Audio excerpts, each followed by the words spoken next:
A very good morning to all of you students. आज हम लोग फ्रीडम मूवमेंट्स के बारे में कुछ पढ़ेंगे और उससे रिलेटेड इवेंट्स के बारे में भी चर्चा करेंगे,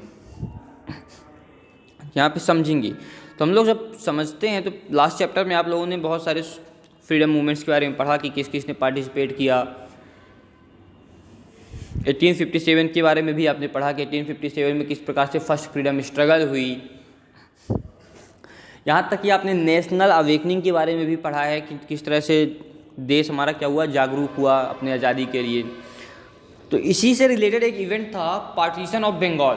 ये पार्टीशन ऑफ बंगाल अब था क्या, लॉर्ड कर्जन जो थे उस समय लेफ्टिनेंट जनरल, उन्होंने क्या किया, बंगाल में डिवाइडेशन की एक पॉलिसी ले आई। कैसे डिवाइडेशन की, बंगाल को हिंदू और मुस्लिम दो कम्युनिटी में बांटा जाए। जब दो कम्युनिटी में बांटा गया तो अब इस बात का क्या हुआ भाई, इन्होंने जब पॉलिसी लाई तो ये पॉलिसी की जो चर्चा थी, जो बात थी, ये किसी जंगल में लगी हुई आग की तरह फैली। मीन्स पूरे बंगाल में फैल चुकी थी। अब बंगाल में जगह जगह पे अलग अलग प्रकार के क्या होते हैं, धरने होते हैं, प्रोटेस्ट किए जाते हैं।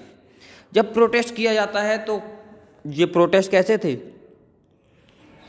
ये प्रोटेस्ट बहुत ही ह्यूज अमाउंट में थे, बहुत ही लार्ज अमाउंट में थे। अप्रॉक्स बात किया जाए तो केवल ईस्ट बंगाल की बात की जाए तो ईस्ट बंगाल में 500+ मीटिंग्स हुई। अप्रॉक्स 40 to 50,000 पम्पलेट्स बांटे गए। बट इन सब के बाद भी ब्रिटिश गवर्नमेंट ने 19 जुलाई 1905 में बंगाल का पार्टीशन कर दिया। पार्टीशन के बाद भी लोगों ने क्या किया, प्रोटेस्ट करना चालू किया। अब प्रोटेस्ट कैसे करते थे, नए नए तरीके निकाले, प्रोटेस्ट करने के नए नए तरीके निकाले गए। कैसे तरीके थे वो, जो ब्रिटिश गुड्स हुआ करते थे, ब्रिटिशों का जो सामान हुआ करता था, मटेरियल हुआ करता था, उनको खरीदना ही बंद कर दिया, उनका यूज करना ही बंद कर दिया।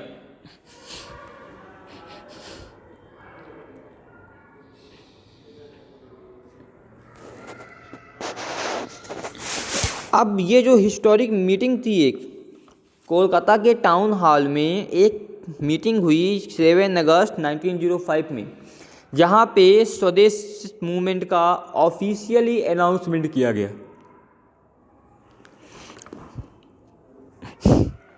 अब स्वदेशी मूवमेंट में होता क्या है, अब आप लोगों को ये तो पता चला कि चलो स्वदेशी मूवमेंट का ऑफिशियली अनाउंसमेंट किया गया, बट स्वदेशी मूवमेंट होता क्या है।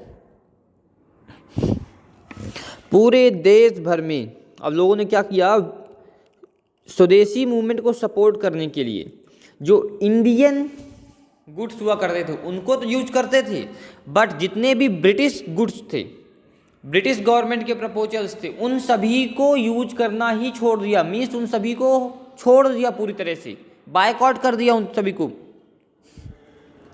अब इससे होता क्या है, जब बायकॉट करते हैं तो जो ब्रिटिश की इकोनॉमिकल कंडीशन वो बिगड़ जाती है।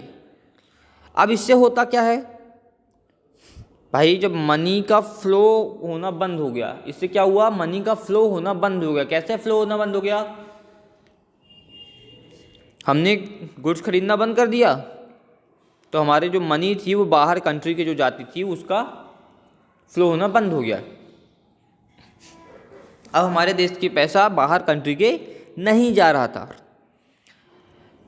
फिर इसके बाद क्या हुआ, हमने अपना स्वदेशी गुड्स जो हमारे लिए नेसेसरी था, जिसके बिना हमारे काम नहीं चलते थे, वो खुद ही मैन्युफैक्चर करना चालू किया। जब खुद मैन्युफैक्चर करना चालू करते हैं तो इससे क्या होता है, हमारे देश की कैपिटल थोड़ा सा क्या होती है, सुधर जाती है।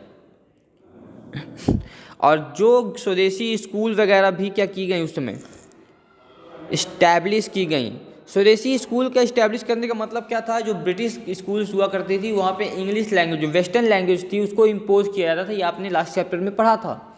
अब यहाँ पे स्वदेशी स्कूल लाने का मतलब ये था कि जो हमारे यहाँ का भाषा है, जो हमारे यहाँ की लैंग्वेज है, उसी लैंग्वेज में हम पढ़ाई करना चालू करते हैं। जो जिस राज्य का है वो उस राज्य की लैंग्वेज में पढ़ाई करना चालू करता है। इसके बाद और क्या होता है, फिर 1905 में एक एग्जीबिशन ऑर्गेनाइज किया जाता है। कैसा एग्जीबिशन था वो, स्वदेशी गुड्स का एग्जीबिशन था। मीन्स जो हमारे देश के गुड्स हुआ करते थे, प्रोडक्ट हुआ करते थे। यहाँ पे गुड्स का मतलब क्या था, प्रोडक्ट। हमारे देश के जो प्रोडक्ट हुआ करते थे उन सभी को एक एग्जीबिशन में रखा गया।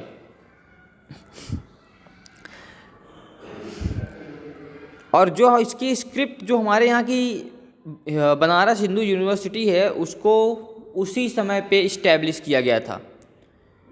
कब? स्वदेशी स्कूल और कॉलेज जब इस्टेब्लिश किए गए तभी हमारे देश की जो बनारस हिंदू यूनिवर्सिटी है, आज की डेट में आप लोग जो इसे BHU जानते हो ना, कि देश की सेंट्रल यूनिवर्सिटी है BHU, सभी को एडमिशन लेना होता है, वही एक यूनिवर्सिटी है जो उस समय पे वहाँ पे इस्टेब्लिश की गई थी। इस यूनिवर्सिटी में देवनागरी स्क्रिप्ट से लिखा जाता था सब कुछ, या उस समय जो भी लिखे जाते थे, जो भी का आपको स्क्रिप्ट वगैरह मिलती थी वो सभी किस लैंग्वेज में होती थी? देवनागरी में। 1905 में गोपाल कृष्ण गोखले स्वदेशी मूवमेंट को सपोर्ट करते हैं और उस समय जो पहला कांग्रेस कन्वेंशन था बनारस में, उसने एक सॉन्ग स्टार्ट किया। कैसा सॉन्ग था? Vande Mataram, this is the gather momentum in the entire country. अब ये वंदे मातरम सॉन्ग क्या था? पूरे देश को एक करता था। तो स्वदेशी मूवमेंट हमारे देश में बहुत ही एग्रेसिवली बढ़ने लगा। जब बहुत ही एग्रेसिव बढ़ने लगा तो हमारे देश में अब क्या हुआ? खुद के आइडियाज, प्लानिंग, थिंकिंग को इम्प्लीमेंट करने लगे। लोग उसको इम्प्लीमेंट करने लगे, नए नए व्यापार चलने लगे, नए नए तरीक़ों से हमारे देश की इकोनॉमिकल कंडीशन सुधरने लगी। अब जो हमारे देश का पैसा था वो भी बाहर जाना बंद हो गया। जब हमारे देश का पैसा बाहर जाना पूरी तरह से बंद होता है तो जो ब्रिटिशर्स थे उनकी इकोनॉमिकल कंडीशन बिगड़ जाती है।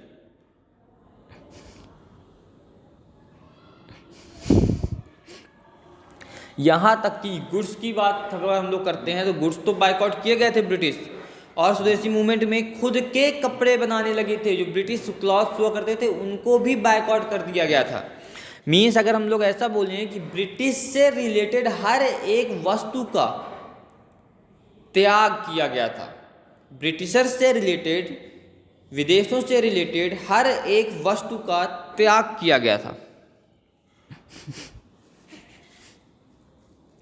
अब ये तो हम लोगों ने देखा कि भी अब स्वदेशी मूवमेंट खूब हुआ पार्टीशन ऑफ बंगाल के बाद। इसके बाद जो मेन रीजन था उसका जो हम लोग बात करते हैं इम्पैक्ट की, मीन्स जो स्वदेशी मूवमेंट हुआ, पार्टीशन हुआ, इसका इम्पैक्ट क्या पड़ता है?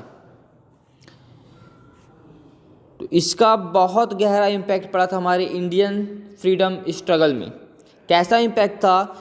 यूनिटी की फीलिंग आई थी। पहला इम्पैक्ट क्या था? बंगाल के पार्टीशन के बाद यूनिटी की फीलिंग जो होती है, एकता की जो फीलिंग होती है, वो हमारे देश में डेवलप हुई थी।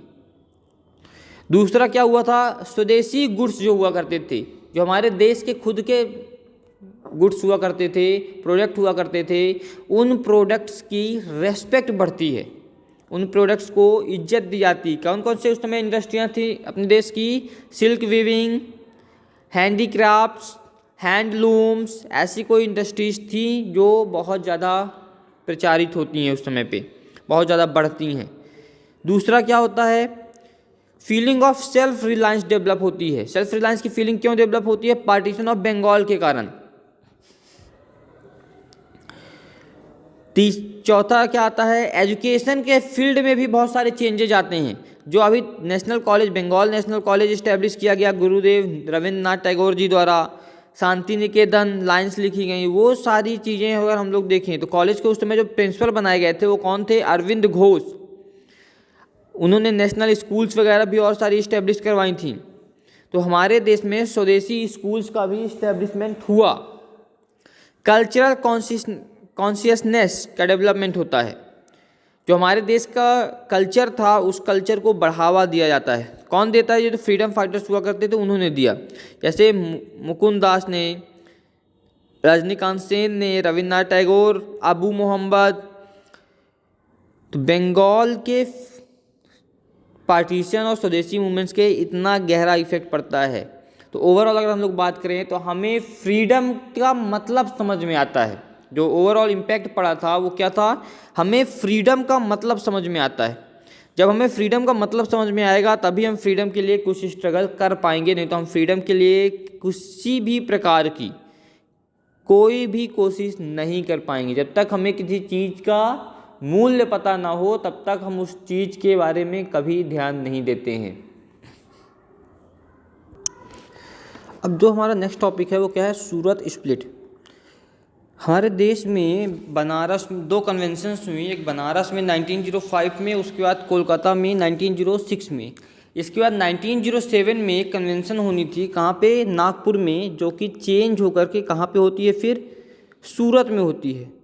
और उस समय जो एग्रेसिव नेशनलिस्ट हुआ करते थे वो क्या चाहते थे कि लाला लाजपत राय को उनका लीडर बना दिया जाए। बट जो मॉडरेट हुआ करते थे, 2 प्रकार के लोगों के बारे में आपने पढ़ा है, जो मॉडरेट होते थे उन्होंने रास बिहारी बोस को लीडर बना दिया। फिर इसके बाद जो कन्वेंशन का पहला दिन था वो सस्पेंड हो जाता है, मीन्स पहले दिन कोई कन्वेंशन फिर नहीं हो पाती है। दूसरे दिन बाल गंगाधर तिलक ने क्या किया, एक उन्होंने प्रपोजल दिया। कैसा प्रपोजल था, स्वराज, बाइकॉट और नेशनल एजुकेशन को एक्सेप्ट करके जो प्रेसिडेंट कैंडिडेचर का इशू था उसको ख़त्म करना चाहते थे। लेकिन जो मॉडरेट्स हुआ करते थे उन्होंने इस प्रपोजल को क्या किया, एक्सेप्ट नहीं किया। अब दोनों के बीच में क्या हुई, मॉडरेट्स और किसके बीच में, जो एक्सट्रीमिस्ट हुआ करते थे, इन दोनों के बीच में थोड़ा सा दूरियां आ गई। और जो इन्होंने क्या किया फिर, इन्होंने कांग्रेस को छोड़ दिया। इन्होंने कांग्रेस को छोड़ दिया। जब इन्होंने कांग्रेस को छोड़ दिया तो अब यहाँ पे क्या होती हैं, ब्रिटिश गवर्नमेंट के खिलाफ बहुत सारे क्या होते हैं, पॉलिसीज आती हैं। कैसी पॉलिसीज आती हैं, मीन्स मॉडरेट्स अलग लड़ाई कर रहे हैं, एक्सट्रीमिस्ट अलग लड़ाई कर रहे हैं। The radical nationalists considered moderates as an obstacle in the path of national movement and wanted to take regimes of Congress in their hands. अब जो मॉडरेट्स हुआ करते थे, जो रैडिकल नेशनलिस्ट हुआ करते थे, उन्होंने क्या कंसीडर किया कि मॉडरेट्स कांग्रेस से रिजाइन करके चले जाएं।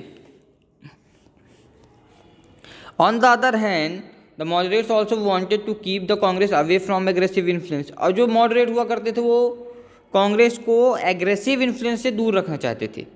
दे did not want to invite the rage of British government and be victimized by them. This was a reason for moderates to get Congress rid of aggressive nationalist. Aggressive nationalist से moderates ने क्या किया, कांग्रेस को अलग रखा। क्यों अलग रखा, क्योंकि वो नहीं चाहते थे कि ऐसी कोई भी घटना हो जिससे ब्रिटिश गवर्नमेंट क्या करे, पावर में आ जाए या इनको दबा दे। तो अब जो कांग्रेस थी उसमें डिवाइडेशन हुआ, जिसका नाम हम लोगों ने क्या दिया, सूरत स्प्लिट। कांग्रेस में डिवाइडेशन हुआ, सूरत में नहीं, कांग्रेस में डिवाइडेशन होता है और उसका नाम क्या पड़ता है, Surat split. Surat split open a new chapter in the freedom struggle. अब जो फ्रीडम स्ट्रगल होती है इसमें जो नया चैप्टर ओपन होता है, नए तरीके से अब यहाँ सूरत फ्रीडम स्टार्ट होती है।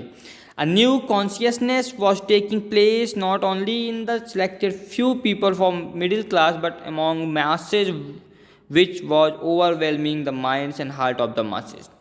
अब जो लड़ाइयाँ होती हैं, अब जो सभाएं होती हैं वो कुछ लोगों की नहीं होती हैं, अब ये मास की होती है। मास का मतलब यहाँ पे क्या है, number, large numbers of peoples, बहुत सारे लोग अब इकट्ठा होते हैं। और ये मूवमेंट धीरे धीरे क्या होता है, बहुत बड़े बड़े मूवमेंट्स में कन्वर्ट होते जाते हैं। ये सारे मूवमेंट्स बहुत बड़े बड़े मूवमेंट्स में कन्वर्ट होते जाते। तो मेन जो ये मूवमेंट्स स्टार्ट हुआ है किसके कारण स्टार्ट हुए, सूरत स्प्लिट के कारण। अब सूरत स्प्लिट का मतलब ये नहीं है कि यहाँ पे सूरत को स्प्लिट किया गया था, कांग्रेस का स्प्लिट हुआ था, कांग्रेस का डिवाइडेशन हुआ था।